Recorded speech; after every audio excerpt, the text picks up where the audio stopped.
Oh Seigneur Jésus, Alléluia, que la paix soit avec vous tous. Encore un Taranaka Timiruru. Oh, quelle joie de savoir que vous êtes tous ensemble. Et nous sommes avec vous dans le même esprit. Qu'il soit vraiment un moment de vérité et dans ces jours que vous serez là-bas. Le monde que nous vivons aujourd'hui, c'est pénible. Il n'y a que des nouvelles qui viennent nous décourager. Mais vous avez l'opportunité de voir l'heure de la vérité. Que cette vérité puisse vous guider, vous fortifier, vous consoler et vous faire grandir. Amen. Alléluia. Amen. Donc, salutations à tous les couples qui m'écoutent maintenant.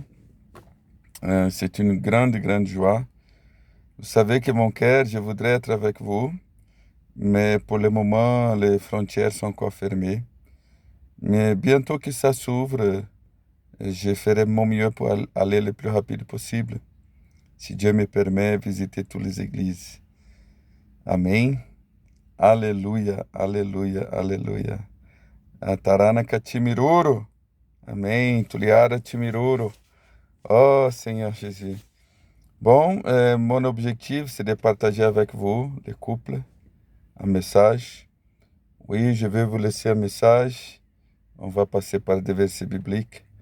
Mais il est très important qu'après, vous devez partager, vous devez appliquer cette parole, vous devez euh, vous consacrer, vous rendre à propos des vérités que nous allons dire. Amen. Pour que chaque couple puisse vraiment être des instruments qui fait le royaume de Dieu avancer sur cette terre. Amen. Je vais prendre un moment pour prier. Je vous invite aussi de prier, de préparer votre cœur. Seigneur Jésus, merci Seigneur. Merci pour cette communion, une communion de couple, Seigneur. Si nous savons combien la famille est importante pour toi, combien mari et femme sont des piliers pour l'avancement de ton royaume, pour l'avancement de ton œuvre, pour l'édification de ton Église. Seigneur, viens ouvrir les yeux de chaque cœur, que chaque cœur puisse être éclairé, Seigneur. Comment la famille, le couple, mari et femme, ensemble, forment un solide pilier pour ton Église, pour ton royaume. Oh Seigneur, je réprimande au nom de Jésus toute fatigue. Je réprimande au nom de Jésus toute distraction. Que nous ayons une ambiance sainte, Seigneur. Un environnement saint, Seigneur, où ton esprit a la liberté, que tu puisses sonder chaque cœur et venir, Seigneur, à montrer ta volonté. Que ton royaume vienne, que ta volonté soit faite. Seigneur, nous savons que ce message va arriver. Et ce message, il dépasse même le temps et même l'espace. Parce que c'est un esprit que nous sommes connectés. Oh, il n'a pas de limite ici, ni du temps, ni de l'espace. C'est pour ça, par la foi, oh, nous déclarons que nous sommes ensemble. Amen. Alléluia. Amen. Donc voilà, un moment de partage pour les couples. Il y a des couples qui sont nouveaux. Il y a des couples qui ont déjà beaucoup d'expérience. Mais que Dieu puisse parler à nous tous, ce message que nous avons besoin. Amen. Alléluia. Et le premier point que je voudrais partager, c'est basé sur la bénédiction. Amen. Vous êtes bénis. Amen. Dieu vous a bénis. Alléluia. Vous êtes bénis. Dieu les a bénis et Dieu leur dit. Est-ce que vous avez compris ça? Votre mariage, c'est une bénédiction. Des fois, l'ennemi peut dire quelque chose de contraire, mais c'est un mensonge de l'ennemi. Son travail, c'est mentir. Amen. La Bible dit dans Genèse 1, 28, Dieu les a bénis et Dieu leur dit, soyez fécondes, multipliez, Remplissez la terre et assujettissez. Frères et sœurs, vous êtes bénis. Vous êtes bénis. Votre époux et votre épouse sont une bénédiction pour vous. N'oubliez jamais, ne pensez jamais au contraire. Amen. Ce qu'il y avait de meilleur pour vous, Dieu vous a donné. Amen. Dieu a donné sa fille bien-aimée pour qui il a payé un très haut prix pour être ton épouse. Et Dieu a donné son fils bien-aimé pour qui il a payé un très haut prix pour être ton mari. Donc, regarde-lui comme ça, comme quelqu'un que Jésus a aimé, que Jésus a appelé, que Jésus a payé un prix. Amen. Dieu a donné quelque chose de précieux et précieuse pour vous. Donnez la même valeur que Dieu donne. Amen. Donc, la première chose que je voudrais dire, votre mari et votre femme, c'est une bénédiction pour vous. Amen. Soyez heureux et heureuses. C'est une bénédiction. Amen. Ce qui avait de plus précieux pour toi, Dieu t'a donné. N'oubliez jamais. Amen. Et cette bénédiction, c'est une bénédiction intéressante. C'est une bénédiction pour les couples double. Donc cette bénédiction, elle marche quand les deux sont ensemble. Amen. Ce n'est pas une bénédiction individuelle. On ne peut pas se multiplier toute seule. On a besoin. On ne peut pas assujettir, on ne peut pas porter le royaume toute seule. Donc, souvenez toujours de cette bénédiction qui est votre mariage. Amen. Alléluia. Oh Seigneur Jésus. Et quel privilège vous avez. Vous savez que les mariages, ils nous apportent beaucoup de bonheur, beaucoup de joie, beaucoup de combats aussi. Mais l'objectif principal, c'est que nous puissions servir le Seigneur ensemble. Amen. Et n'oubliez jamais, et malheureusement, il y a deux extrémités qui se passent dans nos jours. Bon, il y a des couples qui, avant de se marier, ils servent le Seigneur, ils sont actifs dans l'église. Après le mariage, ils commencent à ralentir. Ils commencent à s'entretenir l'un à l'autre, à prendre plus de temps pour les petites sorties, pour s'amuser, pour les vacances. Et ils regardent l'un à l'autre seulement. Ils oublient de leur mission principale que c'est Dieu. Il y a d'autres couples aussi qui après, ils commencent à servir. Ils négligent aussi son conjoint. Tous les deux extrêmes ne marchent pas bien. Donc le couple, si vous êtes marié, Dieu vous a unis, Dieu vous a béni. C'est une bénédiction, vous avez le droit. Il est bien d'avoir des temps de loisirs, des temps de s'entretenir, mais pas tout le temps. Tu vois, il y a une chose intéressante, peut-être vous n'avez pas remarqué. La Bible parle de obvious, des choses qui sont évidentes, mais des fois on ne réalise pas. Est-ce que vous savez pourquoi Dieu, il se repose au 7e jour? C'est parce qu'il a travaillé du 1er au 6e jour. Le repos vient après le travail. Vous ne pouvez pas avoir du repos sans d'abord travailler. Vous pouvez de temps en temps prendre un temps, sortir, entretien. Oui, c'est très important. Mais vous devez accomplir aussi le travail d'abord. Vous ne pouvez pas reposer. Ce n'est pas 7 jours de repos et 1 de travail, mais 6 jours de repos et 1 de travail, mais 1 jour de repos et 6 de travail. Pourquoi? Parce que le piège du monde que nous vivons dit non, maintenant nous sommes mariés, allons profiter, allons bien arranger notre maison pour qu'elle soit bien confortable. On va acheter ceci, on va acheter cela. Et on néglige les réunions de prière, on néglige les réunions de groupe familial, on néglige la table du Seigneur, on néglige les sorties pour prêcher l'évangile, On néglige la nourriture quotidienne.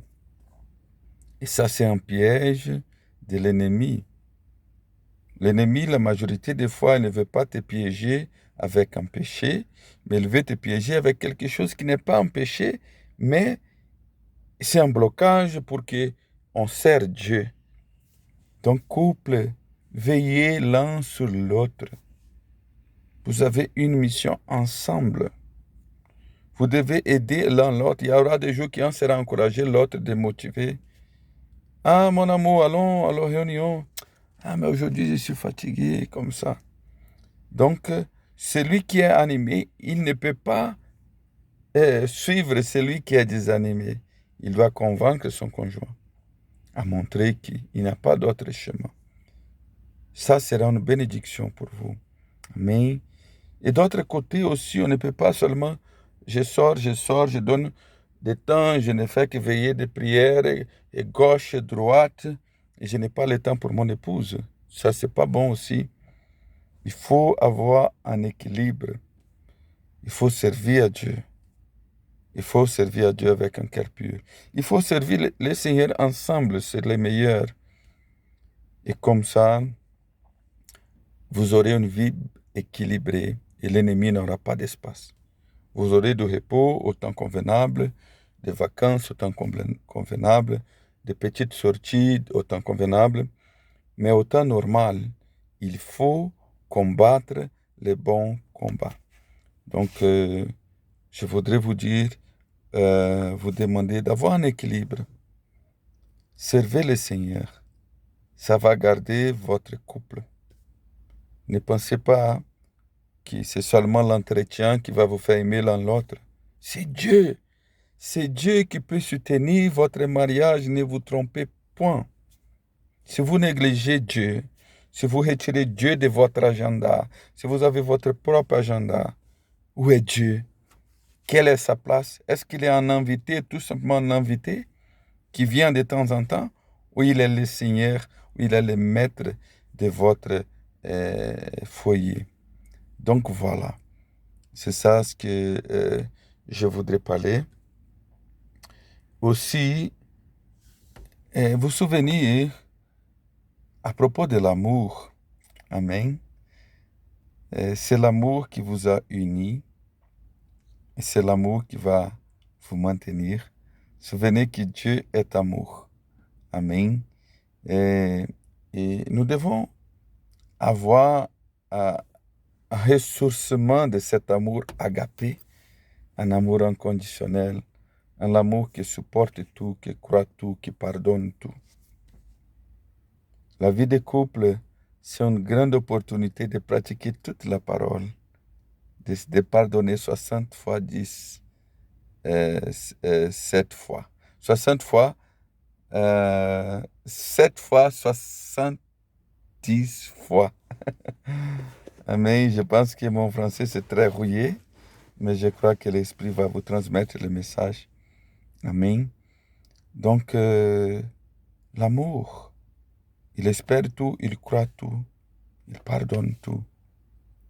Il n'a jamais d'orgueil, il n'a jamais de jalousie. C'est ça l'amour de Dieu. N'essayez pas de mener votre mariage avec d'autres amours. Amen. L'amour agapé, c'est la base solide pour que votre mariage soit fortifié. C'est vrai que nous avons besoin d'autres amours. Je veux dire tout à l'heure, mais je voudrais que nous puissions prendre notre Bible dans Éphésiens. Nous savons tous, hein, mais il est toujours bon de souvenir. Je crois que tout le monde connaît ces versets. Amen. Oh Seigneur Jésus, Éphésiens chapitre 5, à partir du verset 22, on va aller. Femmes, soyez soumises à vos maris comme au Seigneur. Ici, le conseil, c'est pour les femmes qu'elles soient soumises à leur mari comme au Seigneur. Donc, si ton mari dit, ah, on va aller au bar, tu dis, non. Nous devons être soumis comme au Seigneur. Je ne peux pas aller au bar, je ne peux pas te permettre d'y aller aussi. Amen. Donc, soyons soumises avec sagesse, soumises dans l'esprit, dans la direction qui nous mène vers le royaume, et dans la direction qui protège notre famille. Je vais vous dire une chose. La femme sage, elle va édifier sa maison. La soumission, ce n'est pas l'autoritarisme, le machisme, non. La soumission, ça veut dire que vous avez une même mission. La femme et le mari ont reçu une mission de Dieu. Et votre première responsabilité, c'est votre foyer. C'est votre mission primaire de garder, de protéger, d'édifier votre foyer. Amen. Donc, voilà la mission. Donc, c'est comme un pilote d'avion avec les copilotes. Le mari, c'est le pilote, la femme, c'est le copilote. Mais les deux sont des pilotes. Mais il y a un qui est en charge comme pilote et l'autre le copilote. Donc, imaginez que vous conduisez l'avion et votre famille est là-dedans de l'avion.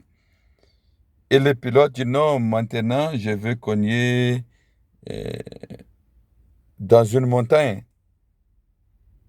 Et le copilote dit d'accord, je suis d'accord. Non, le copilote dit non, allons changer cette destination.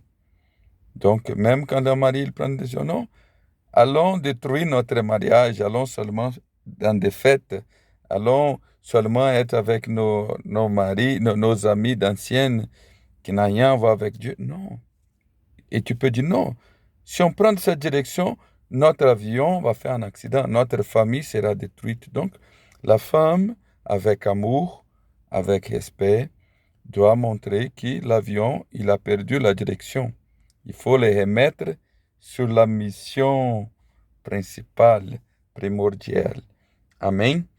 Donc voilà, femmes, soyez soumises à vos maris comme au Seigneur. Vous devez avoir l'esprit exercé avec amour, avec respect. Et après, il dit, car le mari est le chef de la femme, comme Christ est le chef de l'Église, qui est son corps, dont il est le sauveur.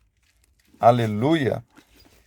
Christ est la tête du corps, il est le chef de l'Église.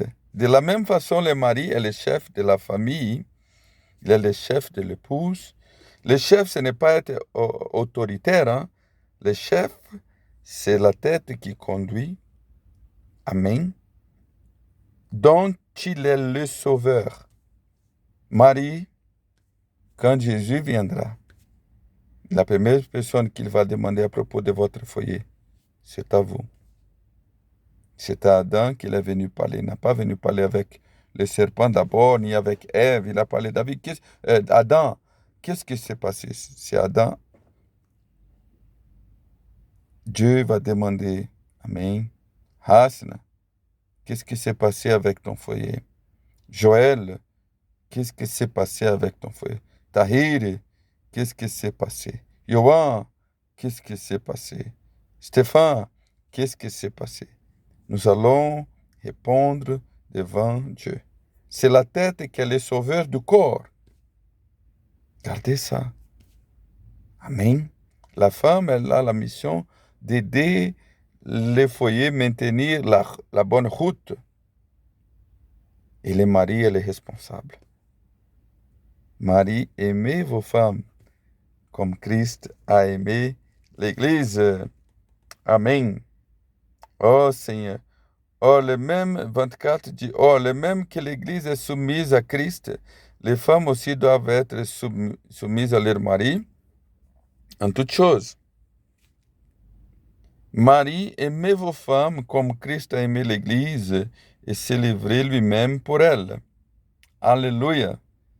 Marie, aimez vos femmes comme Christ a aimé l'Église. Femmes, soyez soumises à vos maris, comme l'Église est soumise à Christ. Donc ici, il y a une coopération. Femmes, vous êtes aimées. Amen. Vous êtes protégé au point que votre mari donne la vie pour vous sauver. Ça, c'est un amour incroyable. C'est un amour que seulement Dieu peut donner. Amen. Quelle mesure d'amour. Aimez vos femmes comme, c'est pas presque. Nous devons aimer nos femmes comme Christ a aimé l'Église et s'est livré lui-même pour elle. C'est ça, une grande importance pour nous de comprendre que l'amour, c'est plusieurs fois nous sacrifier. Amen. Oh Seigneur Jésus, c'est nous donner c'est renoncer à nous-mêmes, renoncer nos opinions, nos volontés, nos émotions pour donner la vie à notre famille. C'est ça, donner la vie. Je renonce ma vie, je meurs pour que mon épouse vit. Oh Seigneur Jésus. Oh Seigneur Jésus.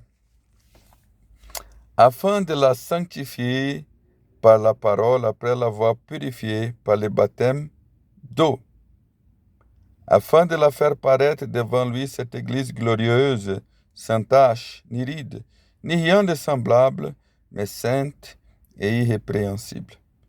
Donc aujourd'hui, Jésus, il prépare son Église, il sanctifie son Église par l'eau de la parole.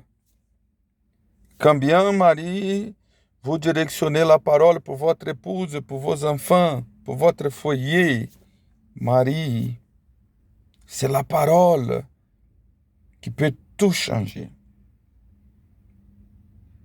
C'est à travers la parole que Christ édifie l'Église. C'est à travers la parole que Christ, il transforme, il renouvelle l'Église. Et c'est à travers la parole que notre famille, que notre foyer, que notre vie de couple sera renouvelée de jour en jour. Oh Seigneur Jésus. Ah Seigneur Jésus. Afin de faire paraître devant lui cette Église glorieuse, sans tache, ni ride, ni rien de semblable, mais sainte et irrépréhensible. Tu vois, Jésus va faire l'Église apparaître devant lui, sainte, sans ride, sans tache, glorieuse. Amen. C'est notre mission aussi de présenter nos épouses devant Dieu, purifiées, transformées, sanctifiées, et de même nos enfants. Amen. Oh Seigneur Jésus. Car jamais personne n'a eu sa propre chair, mais il la nourrit et en prend soin, comme Christ fait pour l'Église. Frères et sœurs, je pense que je vais entrer dans un point ici. Aimer notre corps. La Bible nous demande d'aimer notre épouse comme nous aimons notre corps. Qu'on prend soin, on protège, on les nourrit, on veut qu'il va bien. Quand nous sommes mariés, nous avons fait une alliance, amen, un vœu, un engagement devant Dieu et devant les hommes. D'abord, c'est très important de faire cette remarque.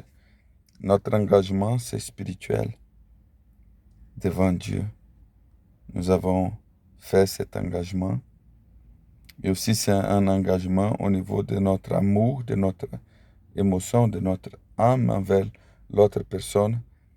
Nous avons nous engagé dans notre âme. Et aussi, le mariage, il se passe par une communion aussi physique. Donc, il est très important aussi cet aspect. Nous sommes tripartites, corps, âme, esprit. Et notre mariage, il a les trois aspects. Il a l'aspect spirituel, il a l'aspect physique, il a l'aspect, on peut dire, de l'âme, qui c'est intellectuel, émotionnel, tout. Et nous avons fait attention aux trois parties. Nous avons besoin de faire attention aux trois parties.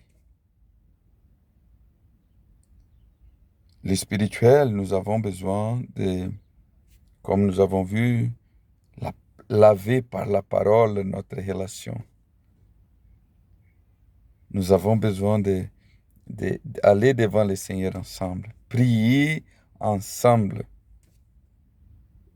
avoir des moments de communion vraiment d'édifier l'un l'autre, d'exposer les combats, les difficultés, demander des conseils. Moi, je sers avec beaucoup de frères et sœurs, vous savez, mais mon meilleur conseiller, mon meilleur compagnon, com- com- compagnie, c'est Samantha. C'est Samantha qui connaît vraiment tous les combats et toutes les difficultés. Et c'est dans les moments que j'ai plus besoin, dans les moments où les choses sont difficiles, qu'elle me donne un mot d'encouragement. Amen. Un mot, un mot de la parole. On prie ensemble et Dieu nous donne la sortie. Mes femmes, principalement si vos maris servent le Seigneur. Des fois, il y a déjà beaucoup de combats, beaucoup des ennemis extérieurs, intérieurs, mais n'ajoutez pas les poids. Il y a des jours que vous devez apporter les mots qui vont aider. Peut-être il y a d'autres choses à parler, mais il y a les meilleurs moments de parler d'autres soucis, d'autres problèmes. Donc, prenez soin spirituellement l'un de l'autre. On ne peut pas résoudre un problème dans l'âme, de l'âme, en étant dans l'âme. Un problème charnel ou de caractère dans l'âme. On doit aller vers l'esprit. Parce que sinon, s'il y a déjà des combats et on ajoute, c'est comme si on mettait de l'essence dans le feu. Ça ne va pas apporter des solutions, mais ça va empirer. C'est pour ça que nous devons être sages. Et vice-versa pour les maris aussi. Il faut comprendre l'épouse, il faut voir les meilleurs moments de parler des choses, pas à pas. Amen. Il faut supporter l'un l'autre spirituellement. Gardez ça, mes frères et sœurs. Et il est très important. Du côté émotionnel, bon, du côté spirituel, vous comprenez, il est très important. Parce que si vous ratez le spirituel, ça sera un effet domino. Tôt ou tard, il y aura des échecs dans tous les autres domaines. Amen. Mais il est très important, là on fait attention, je vais parler maintenant du côté émotionnel, du côté amitié, du côté amour, du côté gentillesse, du côté relation. Amen. Des fois, nous pouvons parler avec beaucoup de frères, beaucoup de sœurs, des voisins, mais on n'arrive pas à s'asseoir pour parler avec notre épouse. Il faut avoir le temps. Il faut avoir un moment de partager. Hein. Donc, ayez ce temps de communication, d'entretien aussi, amitié aussi, confiance aussi, liberté. Moi, par exemple, moi, je n'ai pas de barrières. Il n'y a pas un sujet qui dit non, je ne peux pas parler ça avec Samantha. Ah, qu'est-ce qu'elle va penser? Je n'ai jamais des arrière-pensées. C'est Samantha, c'est mon épouse. Vous devez regarder votre épouse comme une partie de vous-même, non comme une autre personne. Les deux deviendront une seule chair. Vous êtes un maintenant. Malgré que vous êtes un, nous ne sommes pas les mêmes. Hein? Je vais expliquer tout à l'heure aussi. Donc cet entretien, cette communication, la majorité des problèmes dans la vie des couples, c'est le manque de communication claire. N'ayez pas peur de dire la vérité pour votre époux, pour votre épouse. C'est vrai qu'il y a plusieurs façons de parler la vérité. Mais si nous parlons la vérité avec amour, il n'y a pas de problème. Nous ne pouvons pas manquer de respect de parler à notre voix avec notre conjoint. Souvenez, c'est une bénédiction que Dieu nous a donnée. Je ne peux pas m'exalter, je ne peux pas être fâché. Amen. Donc, cette communication doit être ouverte, fluide. La femme n'a pas besoin d'avoir peur de parler avec le mari et le mari n'a pas besoin d'avoir peur de parler avec la femme.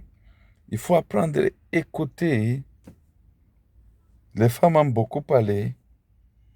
Les hommes ne parlent pas beaucoup, mais les hommes n'aiment pas écouter. Donc, nous sommes un peu différents. Les hommes sont plus objectifs. Ils aiment des choses point, point. Hein? Moi, par exemple, si j'ai besoin d'acheter une chaussure, je vais où il faut acheter, je regarde, je vois la taille, je fais le miadvarch, j'achète les chaussures et je pars. Mais les femmes, si elles vont acheter quelque chose, elles vont marcher, elles vont regarder, elles vont demander, elles vont essayer une autre dizaine, vingtaine. Et après, elles disent non, mais... Et tu vois, c'est différent. Les femmes sont plus sentimentales, sont plus, un peu dit, besoin de toute cette ambiance romantique.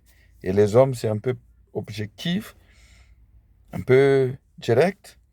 Mais bon, si nous comprenons que notre épouse est un peu différente, elle a besoin de parler, parler, parler, et que nous sommes objectifs, moi qui suis objectif, je dois apprendre à écouter mon épouse. Et mon épouse, qui comprend que maintenant les hommes sont objectifs, elle doit aussi diminuer au marcher en demi-chemin. D'un côté, je dois m'ouvrir et elle doit s'ouvrir et on va se comprendre. Amen. Moi, j'ai compris dans les premières années du mariage que je ne suis pas marié avec ma mère. Auparavant, ma mère, elle est très rapide. Ma mère, elle est très dynamique. Hein? Elle parle beaucoup, vraiment. Elle peut parler avec toi. Elle fait la cuisine. Elle fait son travail de l'école. Elle lave les linges. Elle nettoie la maison. Et elle parle avec toi. Elle fait un gâteau, un pizza, les repas du matin. Tout en même temps. Elle est vraiment... Elle arrive à gérer tout. Samantha, elle est très douce. Pas petit à petit, pas de pression, pas de vitesse. Et les premiers 6 mois de mon mariage, je dis non, mais Dieu, elle est très lente. Et Dieu m'a dit clairement, Marcelo, tu t'es marié avec Samantha et pas avec ta mère. Arrête de comparer ton épouse avec ta mère et vice-versa. Amen. Vous ne pouvez pas comparer votre époux avec votre père. Vous n'êtes pas marié avec votre père, mais avec votre époux. Et ça, c'est important. Aussi de comprendre l'autre. Malgré nous sommes devenus une seule chair, nous sommes deux parties d'une chose. Il y a l'homme et la femme, et nous fonctionnons différemment. Donc, n'essaye pas de faire que ton épouse devienne exactement comme toi. Épouse ne veut pas que ton mari fonctionne exactement comme toi. Vous devez arriver en équilibre. Et ça arrive, hein, dans mon expérience, c'est arrivé peut-être après 3, 4 ans. On est bien placé. Mais moi, je n'aimais pas manger beaucoup de légumes, de fruits. Et maintenant, je mange beaucoup plus qu'auparavant. Et Samantha, elle mange beaucoup plus de viande et d'autres choses que j'aimais. Donc, on est arrivé à un milieu chemin. On est devenu vraiment, après quelques temps de mariage, on se mélange et on se voit l'un l'autre. Mais ce n'est pas, euh, ce n'est pas que Samantha est devenue Marcelo et Marcelo ou Marcelo est devenu Samantha, mais c'est que nous nous sommes engagés, nous nous sommes compris, nous avons communiqué et nous avons une attente. Et beaucoup de choses sont devenues nouvelles. Et voilà comment nous devons apprendre à respecter l'autre, mais aussi savoir que chacun de nous, nous devons marcher de mi-chemin. C'est pas que je serai totalement là-bas ou qu'elle sera totalement là-bas, mais nous serons dans un terrain d'attente. Nous allons apprendre à vivre ensemble, à partager les choses. Et comme je disais auparavant, les femmes sont romantiques. Les femmes ont besoin de mots gentils, de câlins, d'attention. Hein? Et ça, c'est très, très important. Amen. Donc, nous, les maris, nous avons besoin d'apprendre à faire des éloges. Et là, ton épouse a préparé un repas. Et c'est bien, c'est joli, c'est bien préparé. Toutes les couleurs sont là. Et après, il faut dire merci. C'est très bien. Même s'il y a un peu plus de sel que normal, ça ne vaut pas la peine de dire parce qu'elle a beaucoup s'engagé. Merci mon épouse, c'est bien, c'est savoureux, c'est joli, c'est vraiment une joie. Amen. Donc, apprenons à faire des éloges, apprenons à reconnaître. Amen. Notre épouse est allée aux coiffures, elle a rangé les cheveux. Il faut seulement dire, ah, tu es jolie aujourd'hui, c'est bien. Amen. Fais des éloges, elle a mis un habit qu'elle s'est bien rangé. Dites, tu es belle aujourd'hui, je suis béni pour avoir quelqu'un comme toi. Tu vois, c'est ça que nous avons besoin d'apprendre. Et les femmes aussi doivent apprendre à comprendre un peu le côté masculin. Des fois, les hommes, principalement ceux qui restent beaucoup plus dehors, c'est le Seigneur où il y a du travail. Il est actif toute la journée. Il y aura un moment qu'il va arriver à la maison, qu'il aura besoin d'un temps, peut-être 30 minutes, 1 heure de temps, qu'il doit se délier de tout qui est l'extérieur. Peut-être il va regarder un match de foot, peut-être il va seulement être assis au sofa ou regarder un peu de télé, mais il a besoin d'un peu de mettre les choses sur place, de ne pas penser à toutes choses. Mais, notre foyer, notre maison doit être le meilleur endroit pour y être. Notre foyer doit être un jardin d'Éden. La Bible dit que le jardin d'Éden, c'est un jardin de plaisir. C'est ça le mot Éden. Jardin d'Éden, c'est plaisir. Donc moi, quand j'arrive chez moi, c'est l'endroit où je dois avoir plaisir. C'est l'endroit où je dois vouloir y être. Quand j'arrive à la maison, c'est un moment de paix. C'est un moment de plaisir, un moment de rafraîchissement. Amen. Je ne veux pas dire qu'il n'y a pas de problème à la maison, mais nous avons besoin d'un temps d'arranger les informations dans la tête pour après gérer d'autres sujets.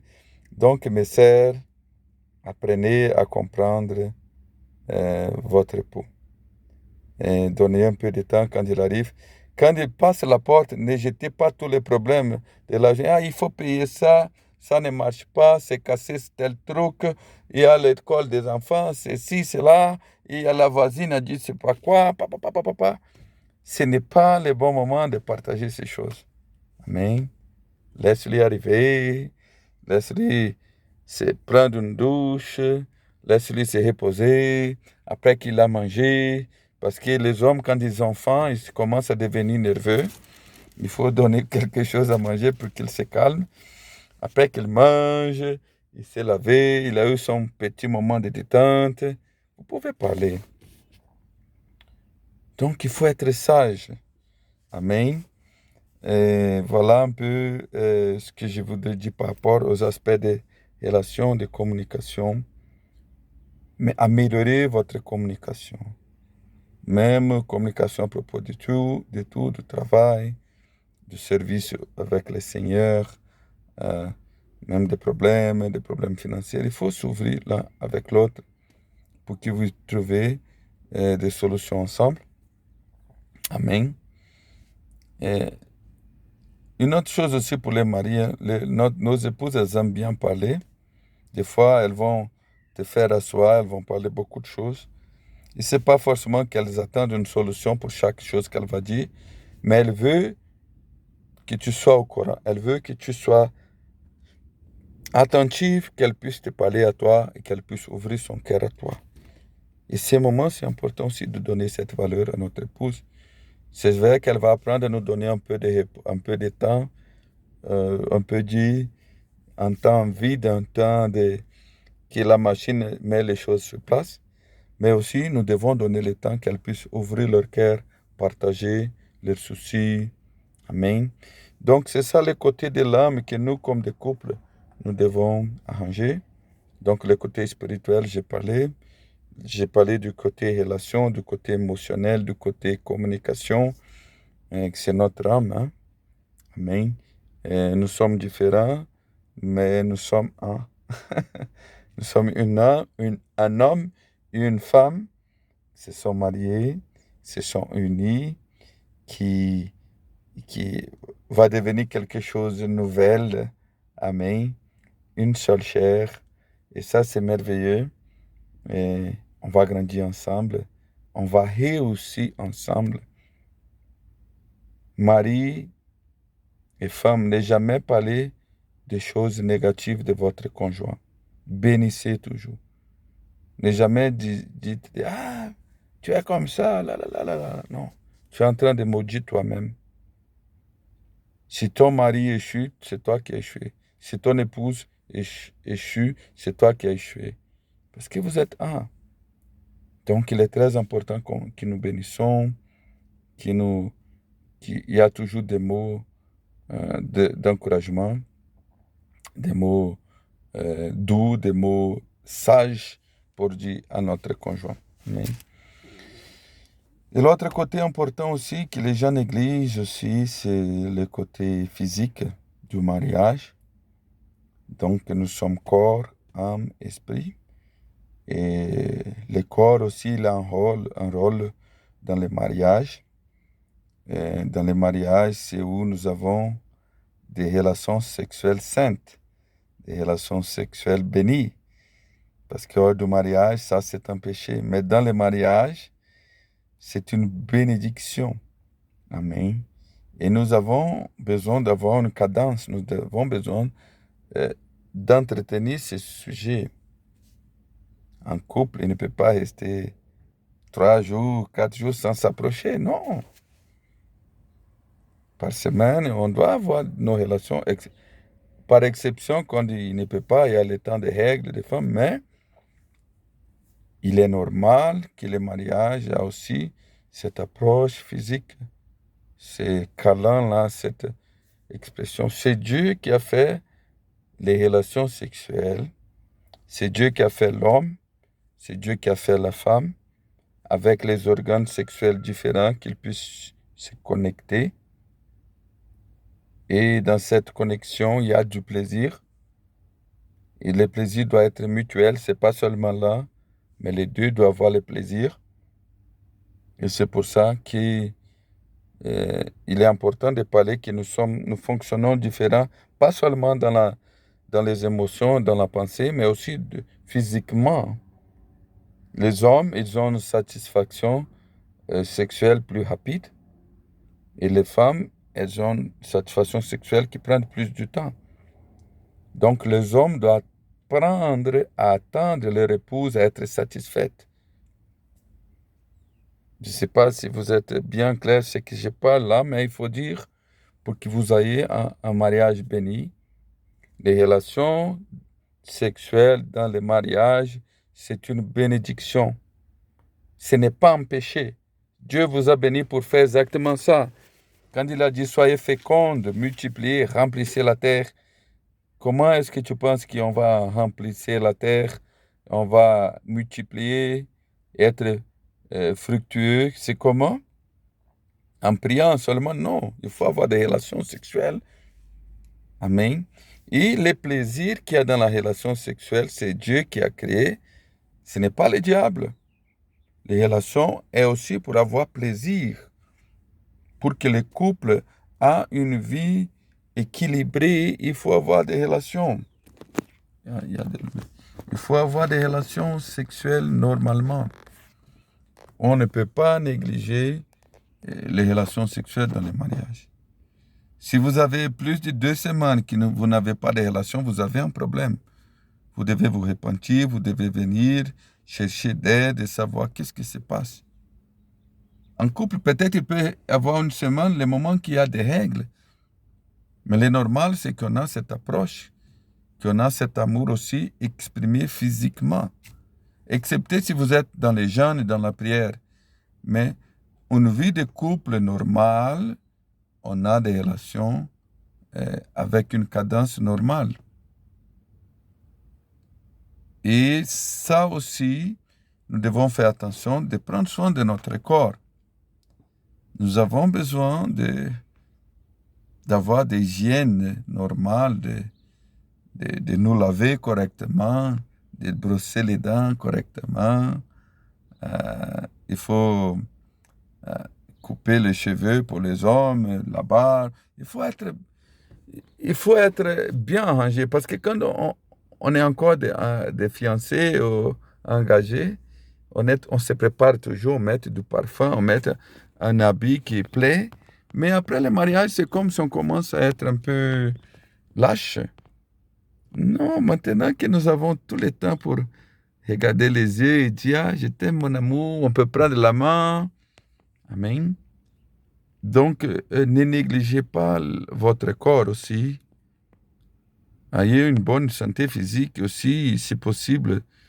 Prenez un temps pour des exercices, pour des étirements. Même les femmes aussi. Les femmes, elles sont attirées beaucoup par l'ambiance romantique, par des mots doux, par la gentillesse, toute une préparation. C'est vrai que l'attention physique, c'est important, mais c'est plutôt un processus pour qu'on ait une bonne relation. Les hommes, par contre, ils sont très attirés pour ce qu'ils voient. Et donc, les femmes aussi doivent se préparer pour leur mari. Leur corps, des habits intéressants, c'est pas pour exposer dans la rue, mais pour leur propre mari. Amen. Donc, cet équilibre du couple va faire que le couple soit béni et qu'il a moins de problèmes. Ce n'est pas dit qu'il n'aura pas de problèmes, mais si vous gardez cet aspect physique aussi, et celui émotionnel, et communication, et aussi le spirituel, vous avez un tripé et votre mariage sera bien clôturé. L'ennemi n'aura pas de place. Mais si vous ratez un de ces points, vous êtes en train d'ouvrir la porte pour le diable, déranger votre vie de couple. Donc, mes frères et sœurs bien-aimés, ne blaguez pas avec ça. Et il est très important que vous avez de l'équilibre. Ne négligez pas aucun aspect. Ne négligez pas l'aspect physique. Ne négligez pas l'aspect psychologique, émotionnel. Ne négligez pas l'aspect spirituel. Amen. Mais si vous sacrifiez l'aspect spirituel pour donner l'attention aux autres, c'est aussi dangereux. Vous allez causer des problèmes à vous-même. Mais équilibre, ce n'est pas sacrifier l'un à cause de l'autre, mais c'est avoir tout dans une bonne mesure, dans la sagesse, amen, dans l'amour. Et c'est ça, mes frères et sœurs, je voudrais dire un peu. Je vous en prie vraiment, il y a des couples de Madagascar qui nous appellent de temps en temps, quand ils ont besoin de communion, et aussi dans d'autres pays. Si vous avez des communions, besoin de communion, de conseils, appelez-nous. Et on fait un rendez-vous et Dieu va nous guider. Mais n'essayez pas de faire semblant que tout va bien. vous êtes bénis, comme je dis depuis le début. Votre époux et votre épouse, c'est la meilleure personne que Dieu pouvait vous donner pour que vous soyez des vainqueurs, que vous puissiez grandir. Et il n'a pas d'autre. C'est ça ce que Dieu vous a donné. Vous devez être heureux. Il n'a pas d'autre option qu'être heureux, qu'être vainqueur, qu'améliorer de plus en plus cette relation entre vous. Et bon, voilà un peu ce que je trouve important de partager. Je crois que je vais conclure un peu ici. Et mes frères, c'est vrai que cette fois, j'ai parlé beaucoup d'aspects pratiques de la relation de couple, du côté physique, des relations sexuelles. Souvenez ce que j'ai dit, les hommes doivent apprendre à connaître leur femme pour la satisfaire. Et après, nous sommes plus faciles de nous satisfaire. Donc, il faut avoir un processus de préparation, amen, romantique, et du temps, et communiquer même dans ces moments. Des fois, on n'arrive pas à parler, oh, ça ne marche pas, ça ne me plaît pas, oh, ça me plaît bien, comme ça. On doit être sincère. Si on ne peut pas être sincère avec notre conjoint, on va être sincère avec qui? Amen. Donc, n'hésitez pas d'avoir cette communication aussi entre vous pour améliorer votre vie de couple dans tous les aspects, dans l'aspect spirituel, dans l'aspect émotionnel, communication, relation, et dans l'aspect sexuel. Vous avez besoin d'avoir un équilibre et vous devez discuter à propos de tout, de parler à propos de tous les sujets entre vous deux même. Mais, comme j'ai dit, ne négligez jamais le spirituel pour prendre soin de ce qui est physique, non. Équilibre. Il y a la place pour toutes choses. Amen.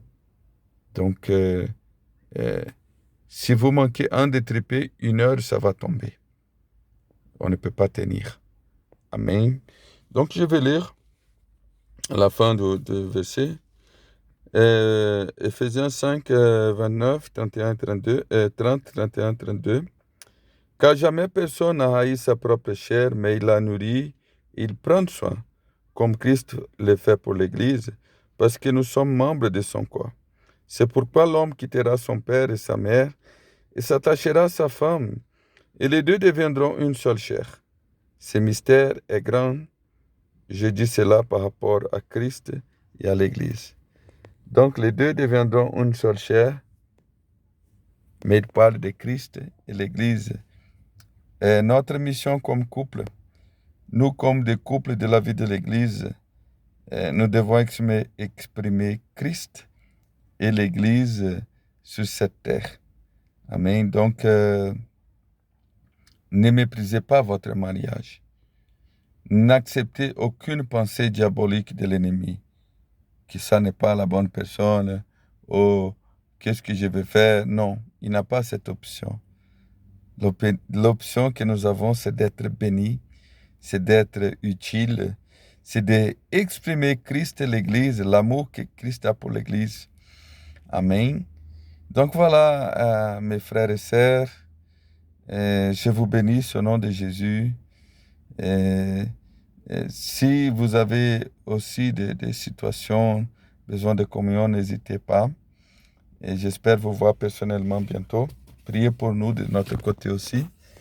Je vais prier pour clôturer ce message. Seigneur Jésus, merci Papa. Merci pour cette communion. Merci pour tous les couples qui entendent ce message maintenant. Que tu puisses, Seigneur, avoir ton chemin en chacun. Tu puisses bénir chaque couple, chaque foyer, chaque enfant qui sont représentés par ces couples. Seigneur, que chaque couple soit une pierre d'édification pour l'Église. Que chaque foyer, Seigneur, soit ouvert pour ton Église, pour ceux qui seront sauvés, comme un nid pour recevoir de nouveau-nés.